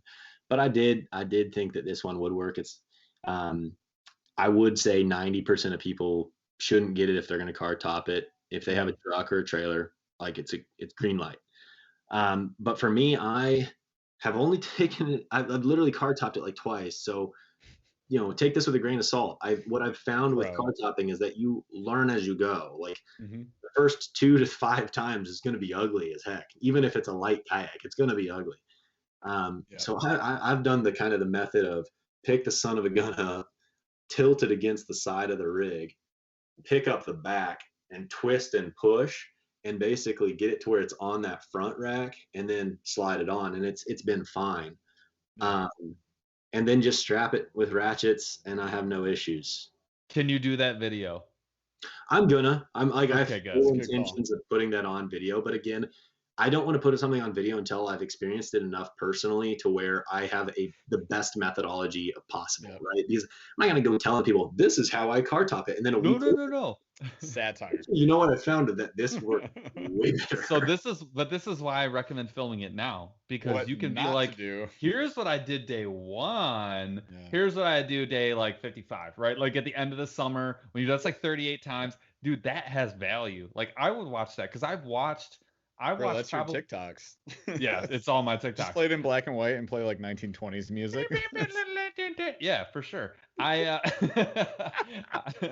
actually my favorite you song. Remember? That's my favorite song on my Spotify. Because I'm 100. I feel like you need to fish out of a canoe, a wooden canoe. He would if I didn't make him buy the Hobie. That's what he would have. Me, I would. Like aluminum canoe. Like, seems like I was animal. It's just okay. First of all, I'm an Old Town faithful. So 119? Yeah, I want a Discovery because that to me, you can stand up in it. I can take my kids in it. I can take 3 coolers in it. I can put a deer in there. Like that you're hitting all the good. Like that's my jam. I love my Hobie. I really do. It's a phenomenal boat. I have like no regrets about owning it. I do love Old Town boats. I still have my Vapor and I still use it all the time. They make phenomenal boats. Like it's a lifetime purchase. Like if you're gonna buy a Discovery 112 or whatever, like it can be something you bequeath to your kids. It's just they make good boats, and that is I have negative 2,000 ties. They've never sent me anything. I don't even have a hat. Like they just. We also have negative 10,000 ties to Hobie. Yeah, I have negative 20,000 ties to Hobie, but I still make videos about them. Yeah, but what you gotta tell me about? I know you're gonna say something, so I'll let you do that. But tell me about some of your features, because the forward-facing rod holder like got me. Like just learning about it. It's my favorite thing about boats. It changed the way that I manage stuff. I do. I have it in a Hobie, and I use it all the time. And I need to do a video on it because I don't think people appreciate. You just did. We dropped it yesterday. Oh yeah, that's right. We talked about it. But like, I need to do it in action. It's worth like the $30 or whatever to like get a whole rig back there. Yeah. Like, dude, it's legit. It's legit. I mean, yeah, like my former experience with kayaks was they give you, 50% of what you need from a kayak, and then you kind of add it later. Well, Old Town gives you 90%, and that's the difference. But at the same time, it costs more, right? I mean, it's built into the cost, and it's not a cheap kayak. So, I mean, I really like the features. I'm with you. The front facing rod holder is like, it's such a simple thing, but it's very valuable. It's a huge value add because as an angler, you might be netting a fish, unhooking a fish, re-rigging, the list goes on. Just slapping that puppy down and being able to handle things is really convenient. And so I think what's going to separate like good kayaks from bad kayaks moving forward really is thinking about those small little things, and then just developing something that is going to be good for specific usages. And so I actually sent feedback. I'm going to be completely transparent. I sent my first round of feedback to Old Town today because I said, okay, I've gotten initial feedback now. So my feedback was, I love so many things about this kayak. The rudder is incredible. It's big, it's long. I mean, the steering's good, no problems. The seat is incredible, the perfect height. They very much thought about the height. Now, some seats are adjustable. This one's not as far as height goes, but I don't think you need it because so many times you're going to be standing in this kayak. So that's really good. I love the rod canals running up the front to where you can slide your rods underneath your seat and have the rod safely and secure to where you're not going to snap it with your drive system or have it fall out of the boat. So that's good. The tracks on the front, that's excellent. I wish that they had tracks on the back too, but that's something you can easily add after for like $12. He's talking about gear tracks where you can mount like a GoPro or a rod holder or like what the heck ever. Sorry, I just, all that. Yeah. No, that's fair. I need to explain that. And then the feedback that I said, like as far as constructive criticism, was the rudder deploy is a little tight. So that's a small thing, but like when you push that, you get about halfway, and there's quite a decent amount of resistance. And I just feel like it could be a little smoother, but that's a small thing. Like it still works. And then the seat, as far as how you clip it in, can be a little bit tough to do. I wish that they had a little bit easier system. It's not, again, that's like it takes 30 extra seconds as compared to being something quicker to where it doesn't take 30 extra seconds. And then I did send him a suggestion. I said, if you were to make a Sportsman light or something along those lines, shed 20 pounds off of it, take some stability out of it, take some storage space out of it, but still offer an 11 to 12 foot platform for someone that wants a pedal drive system, you will kill it. And I told him that, and we'll see what they do with it, right? Because the price goes from $1,250 to like $850. What are you talking about? Like your price point. Like if you shed all that weight, oh sure, and like you're hitting not only this like someone's sweet spot, because that's why I own a Vapor. A Vapor is like the most trimmed out, but you still get the best hull shape and trim weight on any 10-foot that I've ever been in. Yeah. And it handles rivers just as good as it handles like tracking in big water. That's kind of like their calling card. Is like they just make their whole design is like excellent. Yeah. And yeah, when you take away like, okay, I don't need like this waterproof pod for my keys, and I don't need like all the other stuff, you're hitting like my sweet spot of like, this is my second boat, or this is like my primary boat because I need something I can literally hook on the top of my car and roll. Yeah, I would say a hybrid between my two current pedal drive systems would be like the perfect kayak. The Old Town, and then I've got the native Manta Ray 12 Propel, which is not manufactured anymore, and I don't think it'll ever come back to native. But I don't know if it was a demand problem. I don't know if it was a production problem, but they got rid of it. And quite frankly, I think that what they probably could have done better is they could have made it a little bit more fishing friendly, made it slightly more stable, gave it one or two more features. And I think that essentially what I'm saying is if you take my Old Town Sportsman, my native Manta Ray Propel, and you just give them a baby, 50% each, like you're talking about a 72 to 74 pound kayak, maybe even less. And it still has some fishing features. It still has some stability, but it's fast and it's easy to put on top of your car. You'll win a huge chunk of the market.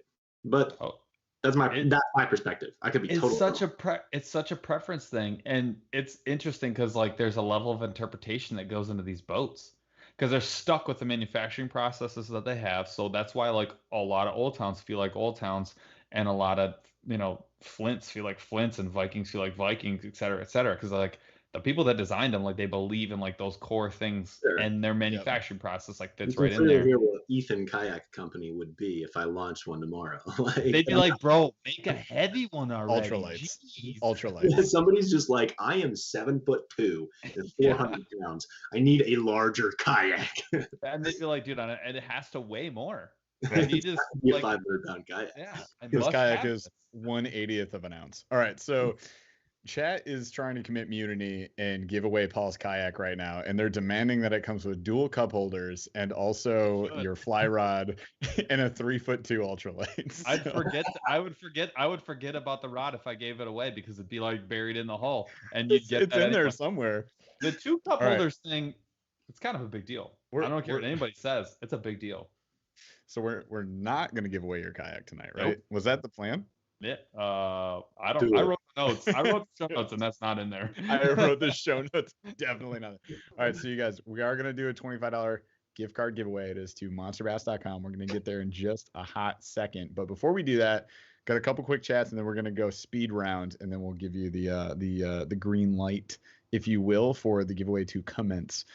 So real quick, Mark Terrio wanted to say he just ordered some mule Supply Co stuff, so he's super pumped about it. He says mule fishing order coming in hot. Looking forward to it. So that's cool. Thank you. And then we've got Bruce Wild, new member. Hey, Brucey, what's up, man? Forget the rods. What about the dual cup holders? I already hit that. So yeah, I'm just reading Chaz's chat right now. We got, dude. Paul's Improved Clinch Knot, formerly known as Sports Freak 76, has been hammering you on the Improved Clinch Knot all night. He's relentless. He's relentless. I love it. I'm here for it. I'm so entrenched now in my opinion that I can't let it go. So I literally, that's the only knot I'm gonna tie. That and a loop knot. You won't find me with anything else. Dig your heels in, buddy. You're not. Yeah, I will die on this hill. I do not care. This is a 5-second answer. This is the last question I'm going to take. Then we're going to do speed round. So Oliver M. Fishing did ask us. I thought it was a great question. What is the best budget fishing kayak? And I get this question all the time. So I want to know, and before I do that, Paul's Improved Clinch Knot with a super chat. Don't believe Jeff. The giveaway is 100 pre-tied improved clinch knots autographed by Paul. How are you going to autograph those, bro? I'll figure it out. It's for the people. Give them what they want. That number 20 hook pen, and you just dip it in ink, and you just like right on the line. All right. You guys are out of control. Thank you, though. So best budget kayak. So I think Ethan wins the most kayaks owned, and then probably Paul, and then probably me. So in your opinion, Ethan, maybe something you've owned or something you've seen, what do you think is like the best budget kayak for people out there getting started? So when I think budget, I think like sub 500 or that range. Lifetime Tamarack. Okay. Yeah. I could see that. Paul, what do you think? So I am an old town, like ride or die, man. I'm telling you, the vapor you can go get for $500. It's a 10-foot sit inside. So the sit inside, yes, that's a problem. The Tamarack was like $300. It's 100% a good option. I will say, man, it's hard. So Pelican, I think actually, because they have a different manufacturing process, it's 2-piece. It's not a molded. You get a lot more for your money in some of the Pelicans. Mm-hmm. It's a doubled over edge. It is a pretty secure 2-piece, I will say. It's not like just bolted together. Like I don't think that they're pieces of garbage. Like I think a lot of people bring them up. They're made pretty well. By giving up the molded piece and getting the 2-piece, you're getting like a whole bunch more kayak. The perception, what is it? The sound, which I think is a 10 or 11 bucks. Yeah. They got Pescador for like 700. And that's where I was going with the Pescador, which is the sit on top essentially version. I've never been in one, so I can't like put my name on it. But I'm here to tell you, when Kayak Angler Magazine says that it's like one of the better options out there, like I believe that. That is a legit endorsement for me. I would feel good about going and buying that boat as a budget boat. That's me. So the Catch 120, a lot of people brought up. I will say like Kayak Angler Magazine was a good call out, because Kayak Angler Magazine always does like a buyer's guide every year, maybe even twice a year. But like if you want to see every kayak that exists from all price points, even the absurd ones like the 2-person 17-foot Hobie that is $7,000 or something. Yeah, like, or Hobie just came out with that. Instead of that, come on. Yeah, I know. Why didn't we? What am I doing? I offered it. I was like, we could just go in on the same boat. We share. But there's also a 4-person one that has 4 Mirage drives in it, and it's just like like a big fat paddleboard. It's nuts. Okay, so those are all good call outs. My call out will be this. You guys gave great options. Go check out Kayak Angler Magazine. It's fantastic. Also, go on Facebook Marketplace and just buy a piece of 100%. Crap used kayak. Those are my first 2. I found the Old Town Predator 13-foot for $800 from a dude, just somewhere like near me, right? For $800. That's a $1,300 kayak. So I made bank, and then I also sold it for $850. So I actually made a profit on that boat, my friends. The one thing, and we've done an episode on this. You go back and watch it. We'll probably do another one. Maybe Ethan, maybe you can join us for that one. Where we did a rundown of like what to look for kayak episode. When you're doing your kayaks. Mm-hmm. Hands down, and I do not think this is close or contestable. When you're looking for a kayak, the most important thing, the thing that you're going to pay for, is the seat. You're going to pay for the seat. And when you're looking for a boat, it's length, style, seat, like almost in that order. Like I want to figure out my length.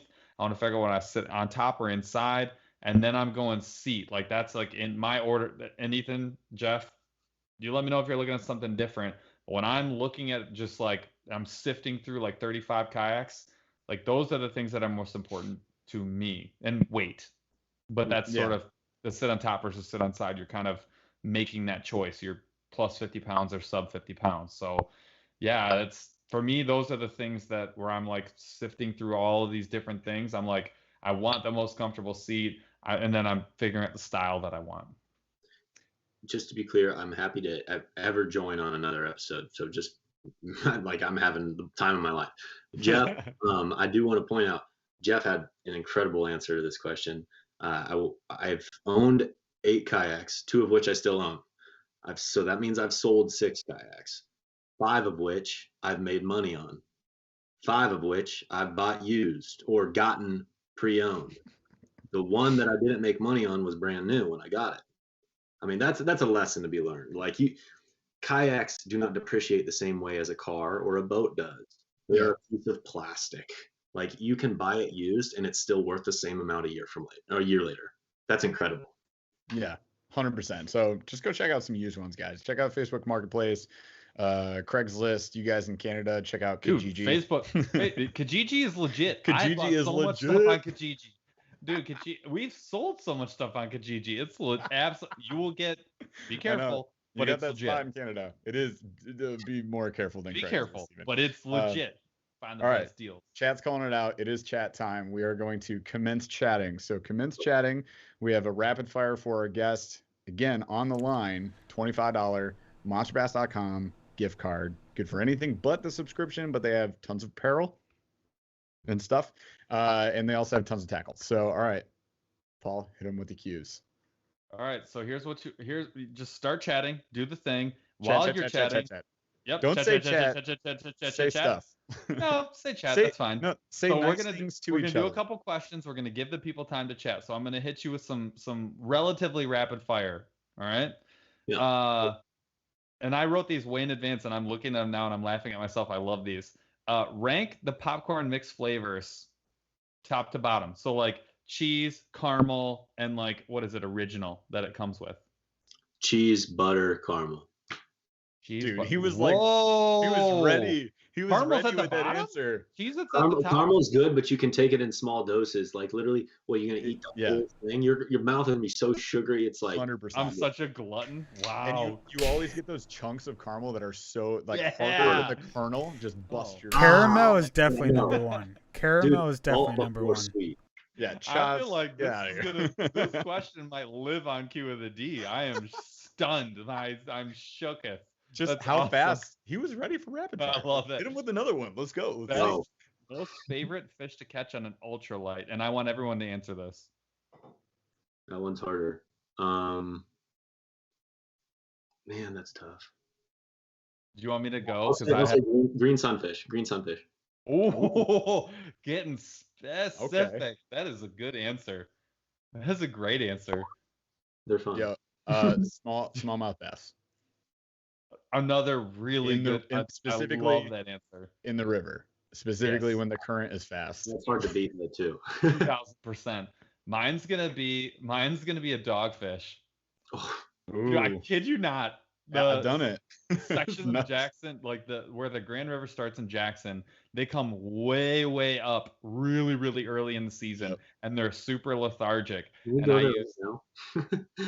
could literally go right now. We can go now. and I use like the smallest micro inline spinner that I have, and you can see them. I mean, the water is like super low and super clear. You can just see them, and they look like a carp, right? They're just there. You just like a little flip, couple feet from you, and you just let it fall and don't do anything. You have to be within like 3 feet of them though. Like it's like freshwater drum. You got to be like right in front of them. Don't do anything. Just wait, and then it's just it's a mayhem. It's so nuts. I cannot explain the mayhem. You caught a shark and it got mad. It's unbelievable. It's second to none for me. So nuts. No, they don't. No. The public launches, DNR is the greatest thing ever invented, and Michigan's super cool. So is our amazing parks and fisheries setup that we have here in the United States. It's just amazing. The stuff. Okay, here's one. Most iconic fish that is neither a bass or a trout.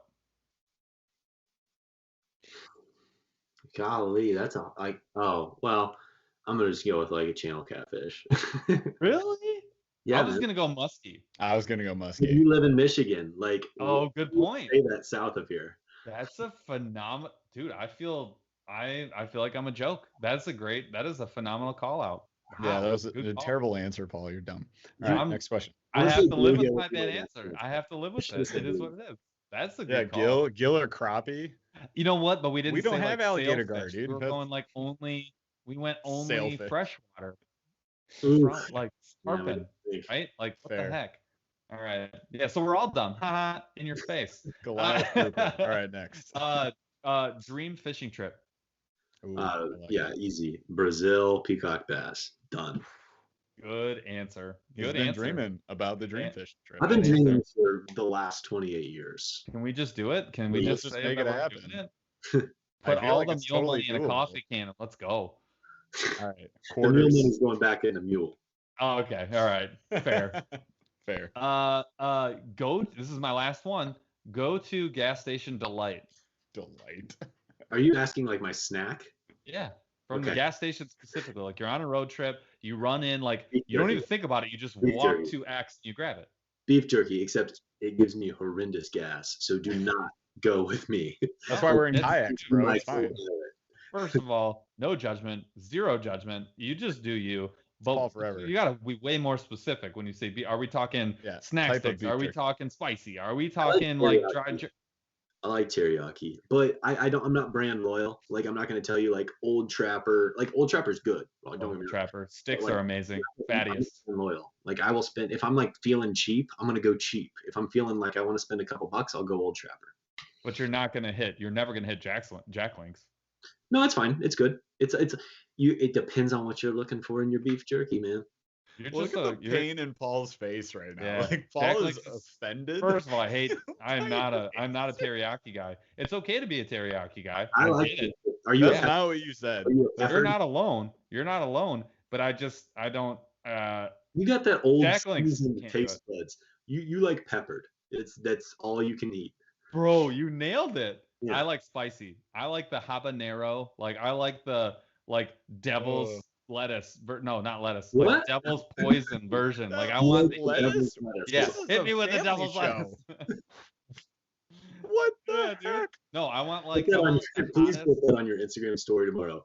Paul saying, "I like the devil's." I like the devil's lettuce. Can I get a cut of this? Really good idea. We've never done that. I need to start pulling dumb stuff from this. That's a good idea. You had several very clutch moments tonight. Like, for example, asking Ethan how he gets it up. Speaking of his kayak, you got called out. I did not catch that at all. The chat caught it. Good job, guys. Let it roll. Never fails, man. Oh man. But no, I want the hottest. I'm a snack sticks guy, and I want like the hottest one that's out there. Period. No question. There was an episode where we asked this as a Q of the D, and Paul took a stance. He dug his heels in the dirt, and he said, "Teriyaki is the worst flavor of beef jerky that's ever existed, and nobody should ever consume it." So don't let him sit here and lie to your face and pretend like he's your friend. I'll stand by it. I will stand by that comment every single time. Hey man, just like a kayak. Everybody's got their own style, but for me, it's like teriyaki. I like that like sweet plus meat, man. That sweet meat. There's nothing wrong with Yeah, the I Yeah. said sweet meat. So here we go. Jack, go ahead. And we're rolling. Ethan likes Wally sweet meat. pepperoni. Wally pepperoni is never going anywhere. Thanks a lot, Rafi. But All right. no, you know what? That's what I had for you. And see, the lightning round's legit. It just Lightning round's a exposes lot of you. fun. Exposes All right. you. This is great. Let's draw a winner, Chaz. What do you say? All right. So winner, everybody knows when we draw the winner and we say your name, Chaz is going to this time for sure not mess this up. And when you're gonna chat your email I address, didn't mess it up. Jeff messed Jeff it messed up. it up. He's not gonna mess it up. You're gonna put in your email address when we say your name. No one will be able to see it because Jeff's not gonna touch anything. I'm not touching anything. And right Chaz here. is in charge. And we will Chaz is in charge. And we will get your $25 gift card. All right, so now people can hear me right now. So the winner is Alex Heimberger. Hey, Ooh, Alex. What's up, yes. dude? Alex, give me a chat right now that you heard it. Say, it's me. And It's then me, Alex. give us your email. So Alex, You did okay, it. I You did got it. your email. I'll send it Alex to Jeff. Steinberger. I'm not touching. I'm not Yes, touching. do I not won't touch do it. Jeff. I'm off. I'm off, Last man. time we are like, yeah, no You're in one will see your control. email, and Jeff's like, here's your email. All right, I got it, Alex. I'm gonna send it off to Jeff, and he'll Yep. get you your gift card. We got Cool. you, Congrats, Alex. Alex. Thanks Congrats, everyone man. for chatting. We appreciate it very, very much. Yeah. Last episode we had Fishing the Southeast 1, and I clicked show for whatever reason on accident. This is what happens when we drink beers on this episode sometimes. But I clicked show on his email to show to all of chat. He forgave me. He came back this week. He forgave me. Things happen. Yeah. All right. Awesome. Well, hey man, we really appreciate you being on the episode. It's been a ton of fun. Guys, definitely go check out Online Outdoorsman. Go check out it's Mule Fishing Supply? Is it Mule Fishing? Like what's the specific website again? Yeah, it's just mulefishing.com. Mulefishing.com. Go there, buy the things. You guys already know the Ned rig works. I feel like we've proven that. If you go lighter, it only works better. Think fall rate. Oh, it's in chat. Look at. Do I even need to talk anymore? Like, No, can you? I don't know what- why you keep saying. Why stuff. don't you just? All right, this whole Nightbot.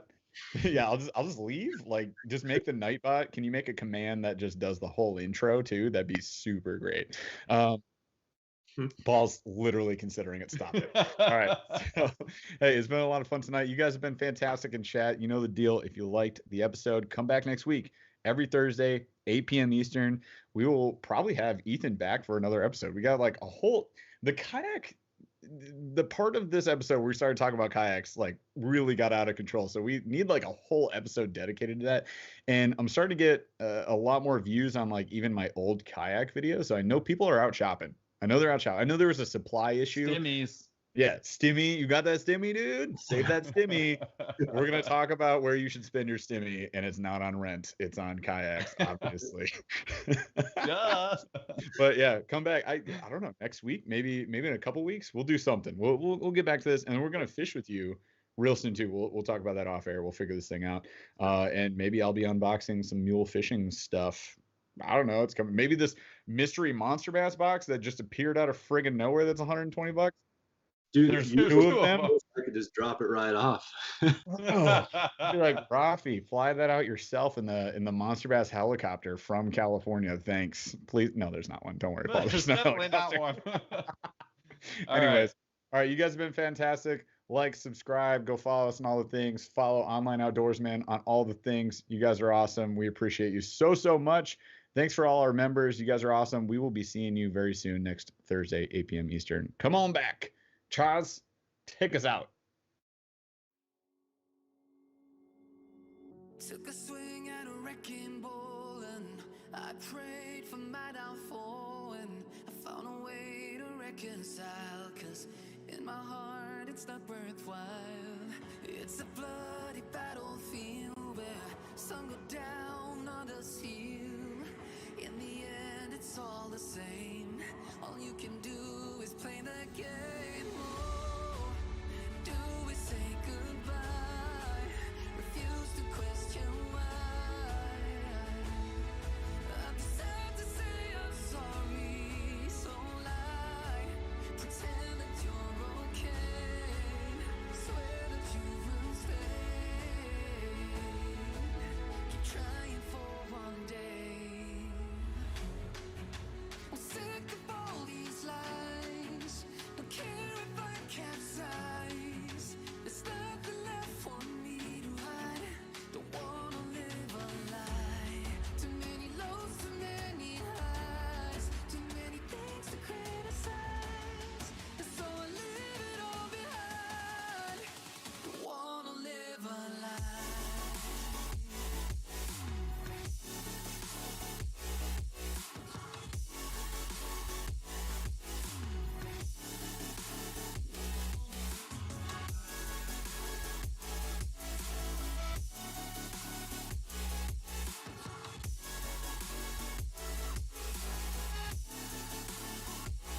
question why I'm too sad to say I'm sorry. So lie and pretend that you're okay. Swear that you will stay. Keep trying for one day. Whoa, I'm sick of all these lies. Don't care if I capsize. There's nothing left for me to hide. Don't wanna live a lie. Too many lows, too many highs. Too many things to criticize. So I leave it all behind. Don't wanna live a lie.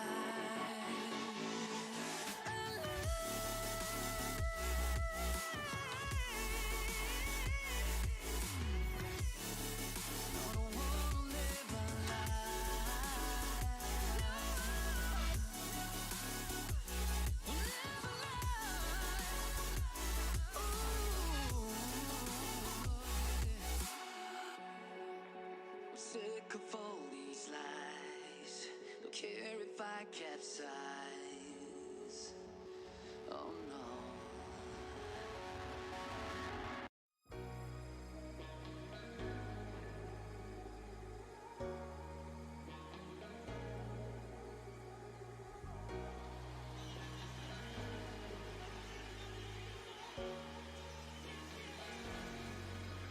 I got enough of every melody. They all sound the same.